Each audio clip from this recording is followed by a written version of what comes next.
Le soleil se couchait doucement sur le royaume d'Aurélia, baignant les tours dorées du palais dans une lumière crépusculaire. Les jardins royaux, soigneusement entretenus, bruissaient sous la douce brise du soir.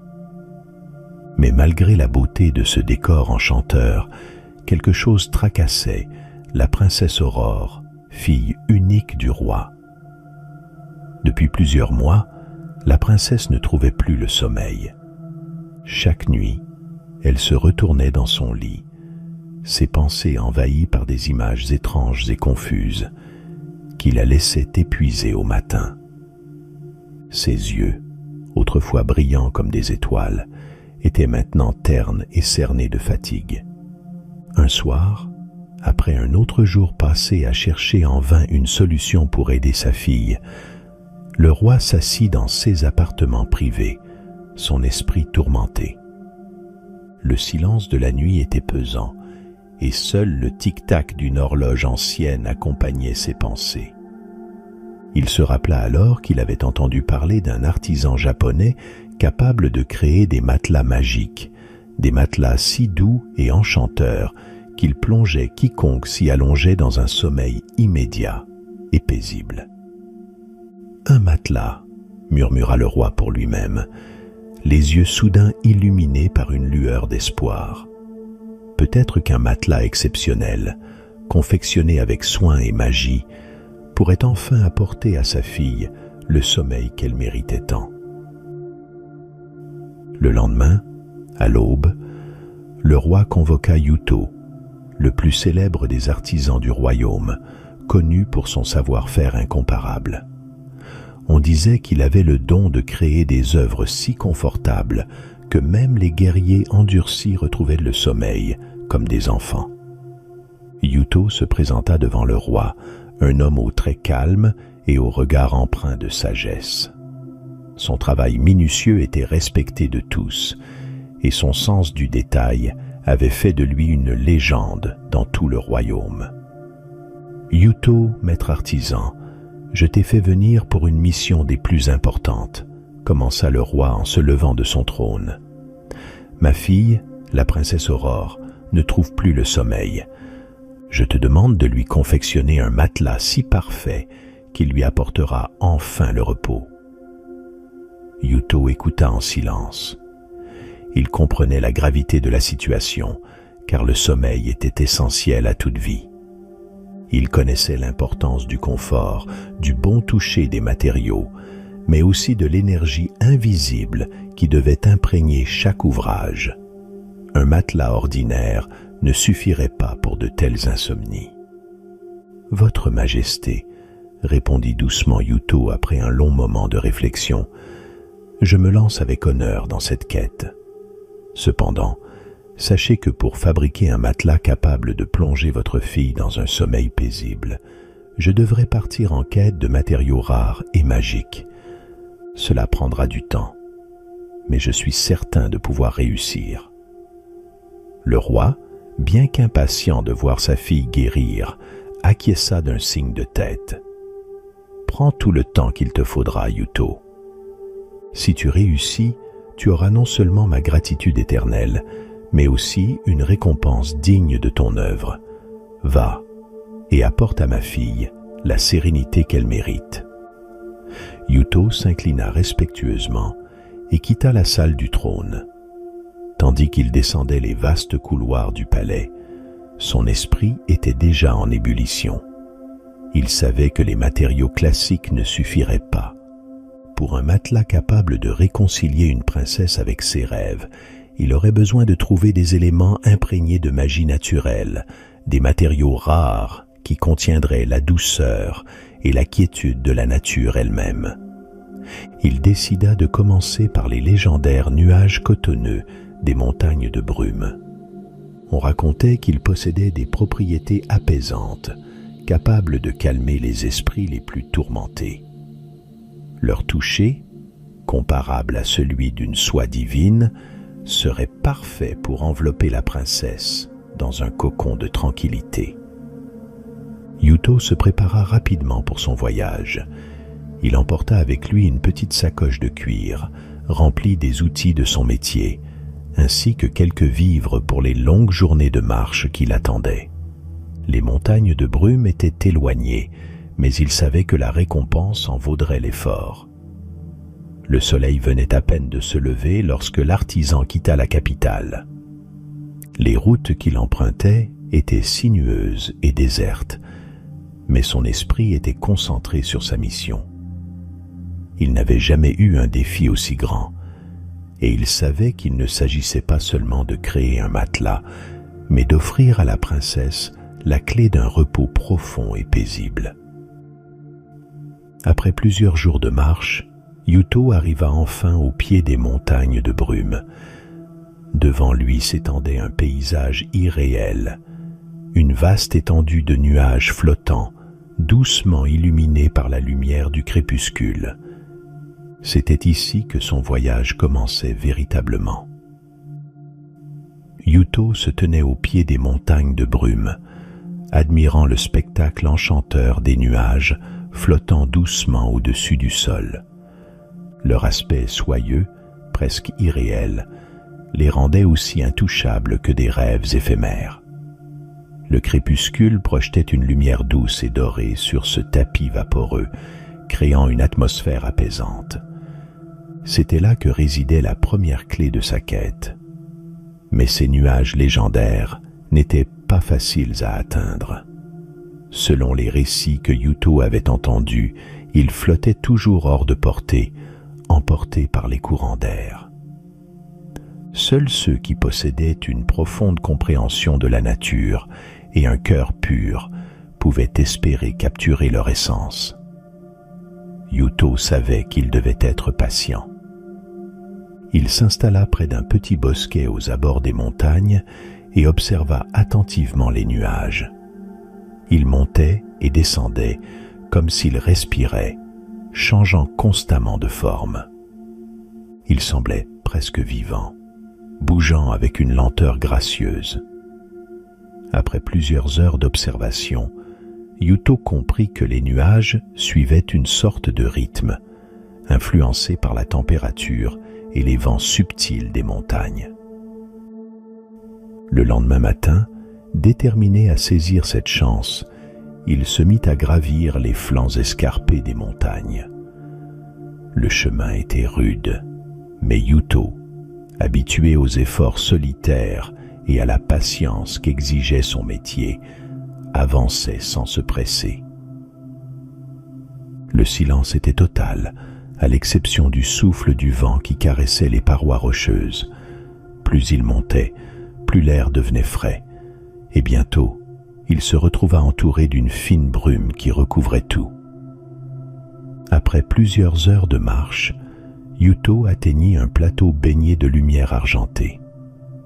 Devant lui, un spectacle saisissant l'attendait. Un véritable océan de nuages flottait à quelques mètres du sol, formant un lit vaporeux qui semblait presque palpable. C'était l'endroit exact dont parlaient les légendes. Il s'agenouilla doucement, ses doigts frôlant l'air, juste au-dessus du sol. Il pouvait sentir la fraîcheur émanant des nuages, une sensation presque indescriptible, à la fois légère et apaisante. Mais les capturer ne serait pas aussi simple que de tendre la main. Il devait approcher ces nuages avec précaution, sans perturber leur délicat équilibre. Yuto sortit de son sac un filet fin qu'il avait spécialement tissé pour cette quête. Il avait passé des mois à le confectionner, utilisant des fibres naturelles légères comme l'air et renforcées par des herbes imprégnées d'une touche de magie. Accroché à un bâton pour former une épuisette, ce filet avait pour unique fonction de recueillir les matériaux les plus fragiles sans les altérer. Il s'approcha lentement, tenant fermement son épuisette magique, prenant soin de ne pas perturber l'air calme autour des nuages. À chaque pas, Yuto observait attentivement leurs mouvements, ajustant son rythme à la danse légère des nuages flottants. Il tendit délicatement son épuisette vers eux, la maniant avec précision et douceur, comme si elle faisait partie de l'air même. À sa grande surprise, les nuages cotonneux commencèrent à dériver d'eux-mêmes vers l'épuisette, s'y déposant lentement, comme s'ils répondaient à un appel silencieux. Les nuages glissaient dans l'épuisette avec une fluidité incroyable, formant des amas doux et légers, semblables à de la soie immatérielle. Yuto, émerveillé par cette interaction presque surnaturelle, ressentit une profonde harmonie avec cet élément aérien. Il resta immobile, la main ferme sur l'épuisette, jusqu'à ce que son filet soit rempli de ces morceaux de nuages éthérés, flottants et translucides, prêts à être utilisés pour sa création magique. Après avoir capturé suffisamment de nuages pour confectionner le matelas, Yuto noua soigneusement le filet et s'assit un instant pour contempler le paysage. Les nuages autour de lui avaient déjà repris leur danse lente, insaisissable. Le vent soufflait doucement sur la montagne et une paix intérieure envahit l'artisan. Il comprit que ces nuages n'étaient pas seulement des éléments magiques. Ils étaient imprégnés de la sérénité des cieux, de la douceur des vents et de l'éternité des montagnes. Ils étaient la matérialisation d'un rêve paisible, l'essence même du repos que la princesse Aurore cherchait. Ces nuages seraient parfaits pour l'envelopper dans la quiétude. Yuto se leva doucement, son sac rempli de ce précieux butin. La première étape de sa quête était achevée, mais il savait que d'autres défis l'attendaient. Il descendit lentement la montagne, savourant le sentiment d'avoir accompli une part de sa mission. Pourtant, il restait encore 2 éléments à trouver. De retour à son atelier, Yuto commença à traiter les nuages capturés. Les nuages, aussi évanescents qu'ils paraissaient, avaient besoin d'être façonnés avec soin pour conserver leur douceur sans perdre leur forme. Il utilisa de délicates herbes apaisantes pour tisser les nuages entre eux, créant une étoffe d'une douceur incomparable. Cette étoffe serait la couche supérieure du matelas, celle qui serait en contact direct avec la peau de la princesse. Elle apporterait à Aurore une sensation de flottement, comme si elle dormait sur l'air lui-même. Mais Yuto savait que la quête n'était pas encore terminée.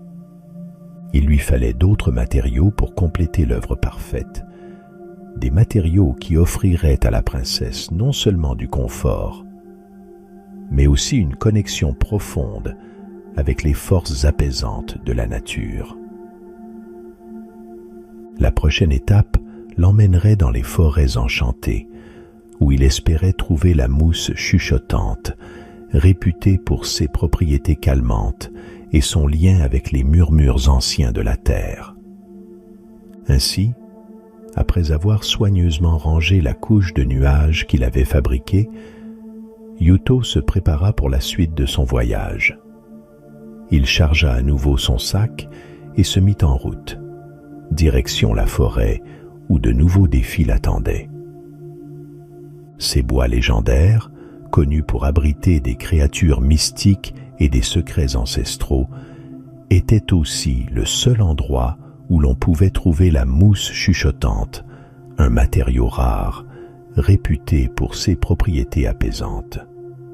La route menant à la forêt était longue, bordée de collines verdoyantes et de ruisseaux cristallins. Yuto marchait à un rythme soutenu, son esprit concentré sur sa mission. Il savait que la mousse qu'il recherchait ne se laissait pas cueillir par n'importe qui.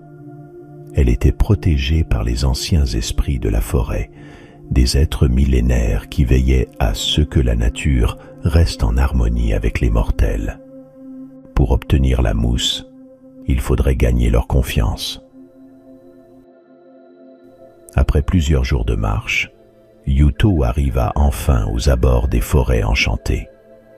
L'atmosphère changea immédiatement. Les arbres ici étaient immenses, leurs troncs épais et noueux s'élançaient vers le ciel, formant une canopée si dense que la lumière du soleil ne pénétrait que par endroits. Le vent, autrefois vif et frais, était ici doux et portait avec lui des murmures à peine audibles, comme des voix anciennes chuchotant des histoires oubliées. Yuto se sentit immédiatement observé, comme si la forêt elle-même avait conscience de sa présence. Mais loin d'être effrayé, il marcha avec respect, sachant que ces terres étaient sacrées. Il n'était pas là pour prendre sans donner en retour. La sagesse qu'il avait acquise en travaillant avec des matériaux naturels lui avait appris l'importance de l'équilibre et du respect des forces invisibles qui peuplent le monde. En s'enfonçant plus profondément dans les bois, Yuto se rappela une vieille légende que lui avait racontée un ancien maître lorsqu'il était jeune. Il disait que la mousse chuchotante pouvait capturer les rêves de la terre et les transmettre à ceux qui dormaient dessus. Yuto continua à marcher jusqu'à ce que le jour commence à décliner, projetant des ombres longues et sinueuses sur le sol tapissé de feuilles. Il savait que bientôt, la forêt entrerait dans une sorte de sommeil, où tout serait encore plus mystérieux. Il décida de faire une pause dans une petite clairière, où une source claire coulait doucement. Il s'assit et ferma les yeux, écoutant les bruits de la forêt qui l'entourait. Alors qu'il se laissait envahir par le silence apaisant des lieux, une voix douce mais ancienne, semblant provenir de toutes les directions à la fois, murmura « Qui es-tu, étranger, pour venir troubler la paix de la forêt ?» Yuto ouvrit les yeux, mais il ne vit personne. La voix semblait émaner des arbres eux-mêmes, des pierres, du vent. C'était l'une des voix des esprits anciens, celle qui protégeait ces lieux depuis des siècles. « Je suis Yuto, un humble artisan, » répondit-il avec respect. « Je ne suis pas ici pour troubler votre paix, mais pour chercher un fragment de votre sagesse. J'ai besoin de la mousse chuchotante pour confectionner un matelas destiné à la princesse du royaume. Elle ne peut trouver le sommeil, et je suis chargé de lui offrir le repos dont elle a besoin. » Un long silence suivit, comme si la forêt tout entière réfléchissait à sa demande. « La mousse chuchotante est précieuse, plus précieuse que tu ne le penses. Ceux qui dorment sur elle entendent les murmures du monde et trouvent la paix dans leurs rêves. Pourquoi devrions-nous te la donner, toi qui viens de l'extérieur ?» demanda la voix, cette fois plus ferme.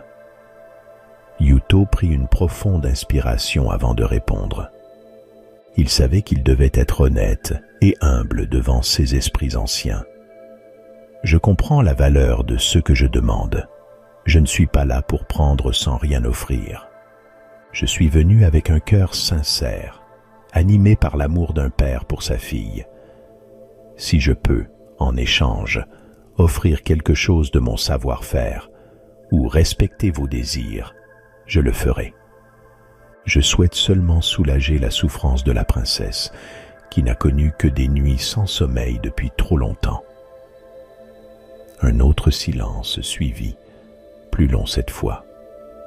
Puis, la voix réapparut, plus douce et bienveillante. « Très bien, Yuto. Tu as parlé avec sincérité. Si tu désires obtenir la mousse chuchotante, tu dois d'abord comprendre ces murmures. Passe la nuit dans la forêt.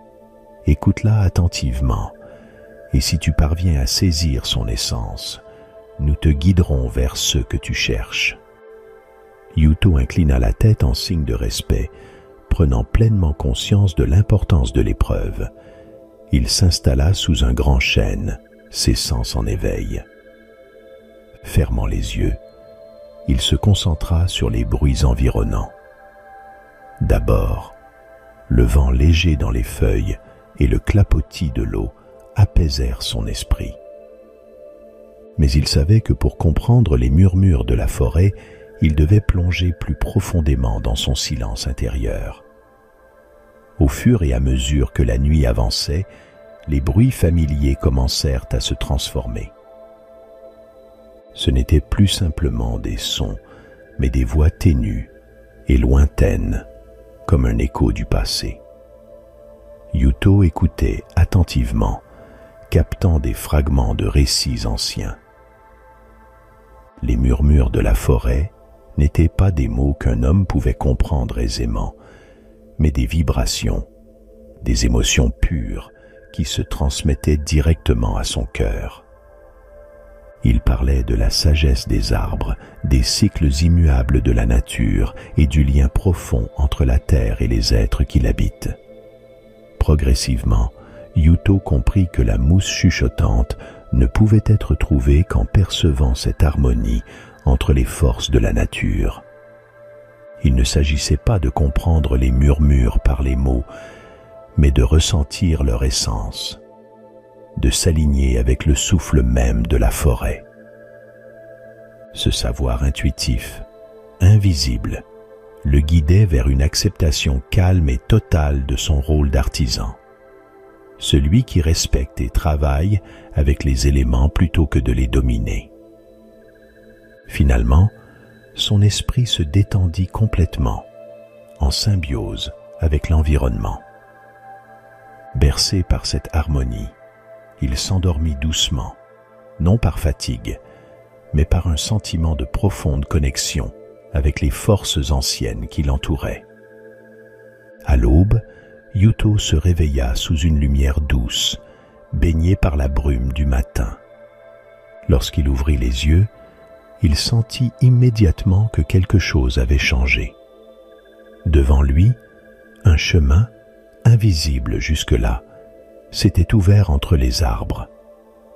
Les esprits de la forêt l'avaient accepté et, à travers cette révélation silencieuse, lui montraient désormais la voie vers la mousse chuchotante. Yuto se releva, le cœur apaisé. Il n'avait peut-être pas saisi chaque murmure, mais il avait compris l'essentiel. L'équilibre, le respect et l'écoute des éléments naturels étaient la clé pour accéder à ce qu'il cherchait. Suivant le sentier, Yuto arriva dans une petite vallée cachée au cœur de la forêt. Là, au pied des arbres, s'étalait un tapis de mousse bleu ciel, d'une douceur extraordinaire. En s'agenouillant, il entendit de faibles chuchotements, comme si la mousse elle-même lui racontait des histoires anciennes. Avec une grande délicatesse, Yuto recueillit juste assez de mousse pour compléter son matelas, veillant à ne pas perturber l'équilibre de la forêt. La mousse, douce comme du velours, semblait vibrer légèrement entre ses doigts, comme si elle était vivante. Il savait que cette mousse, une fois intégrée au matelas, offrirait à la princesse non seulement soutien et confort, mais aussi un lien profond avec la terre, l'apaisant comme une mère berce son enfant. Yuto remercia silencieusement les esprits de la forêt avant de reprendre la route du retour. De retour dans son atelier, avec la mousse chuchotante et les nuages cotonneux, il se sentait presque prêt à achever son œuvre. Il lui manquait encore un dernier élément pour compléter son chef-d'œuvre. En effet, pour que son œuvre soit complète, il lui manquait encore un élément crucial, la chaleur douce et réconfortante des plumes du phénix. Les légendes parlaient du phénix de feu doux, un oiseau mythique résidant dans les montagnes cristallines, au-delà des vastes déserts de sable. On disait que ses plumes, bien qu'issues d'un être de feu, ne brûlaient pas. Au contraire, elles dégageaient une chaleur constante, douce et réconfortante, parfaite pour offrir un sommeil réparateur. Mais ces plumes recélaient bien plus qu'une simple chaleur. Elles portaient en elles une part de l'esprit du phénix, sa force vitale et l'écho de son âme éternelle. Ceux qui dormaient entourés de ces plumes étaient enveloppés non seulement de chaleur, mais aussi d'une énergie apaisante, guidée par la sagesse ancestrale de l'oiseau. Le phénix, cependant, n'était pas une créature facile à dénicher. Farouche et majestueux, il incarnait à la fois la puissance du feu et la sérénité du renouveau. Rares étaient ceux qui l'avaient aperçu, et encore moins avaient eu l'honneur de toucher ses plumes, des fragments vivants de son essence immortelle. Déterminé à terminer sa mission, Yuto se prépara pour ce dernier voyage. Il savait que ce serait l'épreuve la plus difficile, car il s'agissait d'affronter non seulement un long et périlleux voyage, mais aussi une créature dont la puissance était redoutée.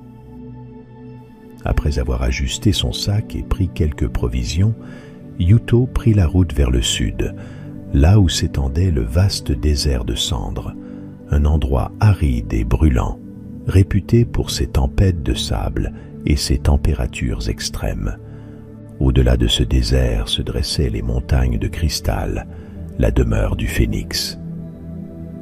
Les jours passèrent lentement dans le désert. Yuto marchait sous un soleil de plomb, le vent chargé de sable fouettant son visage. Chaque pas semblait plus lourd que le précédent, mais sa détermination ne faiblissait pas. Il savait que, pour la princesse, chaque nuit sans sommeil la rapprochait d'un mal irréversible. Cette pensée lui donnait la force d'avancer, malgré la chaleur étouffante et le paysage monotone qui s'étendait à perte de vue. Après plusieurs jours de marche, Yuto commença à apercevoir au loin les montagnes de cristal qui brillaient d'une lumière étrange sous les derniers rayons du soleil. Les montagnes étaient si hautes qu'elles semblaient percer les nuages. À leur sommet, une lueur incandescente semblait danser, comme une étoile en perpétuel mouvement. C'était là que le phénix résidait, une créature dont la légende avait traversé les âges. La nuit venue, Yuto installa un campement sommaire à l'ombre d'un rocher. Il se reposa un instant, observant la lumière douce des étoiles et écoutant le silence lourd du désert. Mais même dans cette solitude, il sentit une présence, comme si le phénix veillait déjà sur lui, l'observant de loin. Le lendemain, au lever du jour, il atteignit enfin les flancs escarpés des montagnes de cristal. L'air était plus frais, mais une étrange chaleur persistait, provenant probablement du sommet. Yuto s'engagea sur le chemin sinueux menant au sommet, gravissant les pentes de cristal qui scintillaient à chaque pas. Après des heures d'ascension, Yuto atteignit enfin une vaste plateforme naturelle près du sommet des montagnes cristallines. Là, au milieu de cette étendue étincelante, se trouvait un immense nid tissé de branches d'or et de cendres incandescentes. Une douce chaleur, à la fois réconfortante et puissante, s'en dégageait. Par un coup de chance rare, Yuto aperçut le phénix de feu doux, perché sur une roche non loin du nid. Trouver l'oiseau à son premier passage était une chance inouïe, car on racontait que le phénix, insaisissable, apparaissait rarement ainsi à ceux qui le cherchaient. Le phénix était encore plus majestueux que dans les récits. Son plumage était d'un rouge ardent, presque liquide, comme s'il avait été forgé dans les flammes elles-mêmes. Ses yeux brillaient d'un éclat doré, empli d'une sagesse ancienne, et malgré sa taille imposante, il dégageait une impression de sérénité, comme une flamme stable et rassurante. Yuto s'approcha avec précaution, le cœur battant. Il savait qu'il devait faire preuve d'un grand respect. Il s'agenouilla devant la créature, baissant humblement la tête. « Grand phénix, je suis Yuto, un humble artisan venu de loin pour solliciter ton aide. Je ne recherche ni gloire ni richesse. Ma quête est simple. Je dois offrir à une princesse un sommeil paisible. Et pour cela, j'ai besoin de quelques de tes plumes, réputées pour leur chaleur douce et réconfortante, idéale pour garnir un matelas digne d'elle. Le phénix, majestueux et silencieux, inclina légèrement la tête, ses yeux brillants d'une intelligence ancienne. Il resta immobile un long moment, ses ailes repliées contre son corps incandescent, observant Yuto. Puis, dans un battement d'ailes gracieux, il s'éleva légèrement dans les airs, dévoilant son nid fait de branches dorées et de cendres chaudes. Là, au fond du nid, plusieurs plumes dorées, tombées naturellement lors de la mue de l'oiseau, reposaient. Yuto comprit qu'il n'aurait pas à prendre ces plumes, mais qu'elles lui étaient offertes. Avec une grande révérence, il s'approcha lentement du nid, ses gestes mesurés pour ne pas troubler la tranquillité de la créature. Les plumes émettaient une douce lumière dorée, semblable aux rayons du soleil à l'aube, et dégageaient une chaleur apaisante. Il ramassa délicatement plusieurs d'entre elles, suffisamment pour garnir le matelas qu'il confectionnerait. Le phénix atterrit doucement non loin, fixant Yuto d'un regard bienveillant. « Ces plumes portent une part de mon feu éternel », murmura une voix profonde, résonnant dans l'esprit de Yuto. « Elles apporteront à la princesse la chaleur et la paix dont elle a besoin pour plonger dans des rêves sereins. » Yuto s'inclina profondément, touché par la sagesse et la générosité du phénix. « Merci, noble phénix. Je jure de traiter ces plumes avec le plus grand respect. Grâce à toi, la princesse connaîtra enfin la paix et le repos qu'elle mérite. » Avec les plumes dorées en main, Yuto quitta les montagnes, sentant un immense soulagement. Sa quête approchait de sa fin, et il possédait désormais tous les éléments nécessaires pour achever le matelas parfait. Le retour à son atelier fut apaisé, porté par l'espoir d'offrir à la princesse Aurore le sommeil qu'elle avait tant recherché. De retour chez lui, Yuto s'attela immédiatement à la tâche. Il plaça la mousse chuchotante au cœur du matelas, garantissant ainsi un confort moelleux et une sérénité profonde. Par-dessus, il disposa les nuages cotonneux des montagnes de brume, si légers et doux qu'ils semblaient flotter. Ces nuages formeraient non seulement la surface du matelas, mais envelopperaient délicatement le corps de la princesse, épousant parfaitement ses formes, éliminant ainsi le besoin d'un coussin ou d'une couverture. Les nuages, tel un cocon soyeux, soutiendraient chaque partie de son corps avec douceur, la plongeant dans un confort absolu.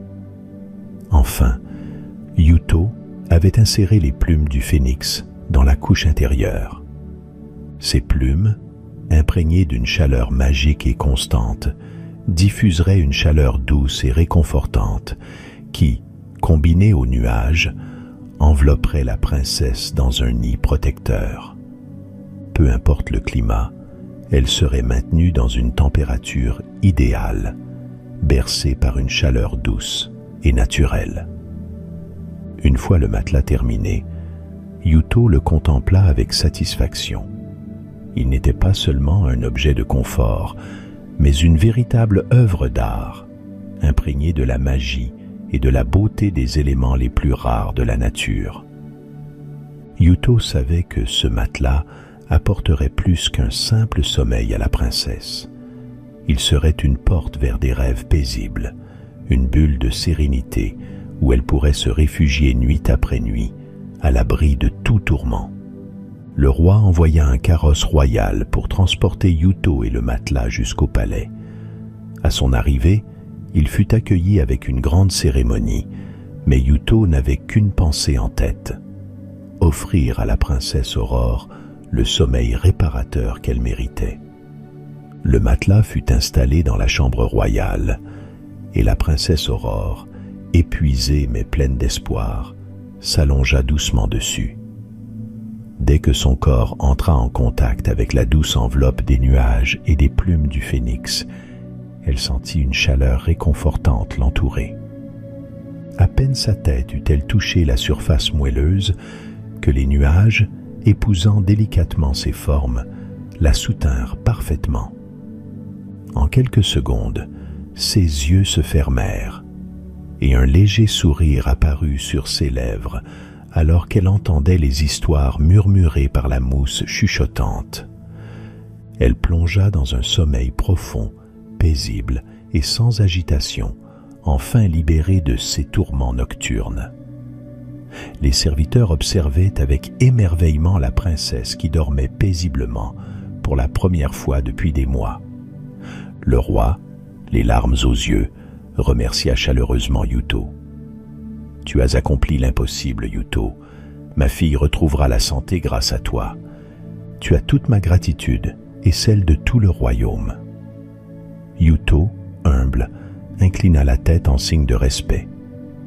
Il savait que le véritable trésor de cette quête n'était pas la récompense du roi, mais la satisfaction d'avoir offert la paix à une âme tourmentée.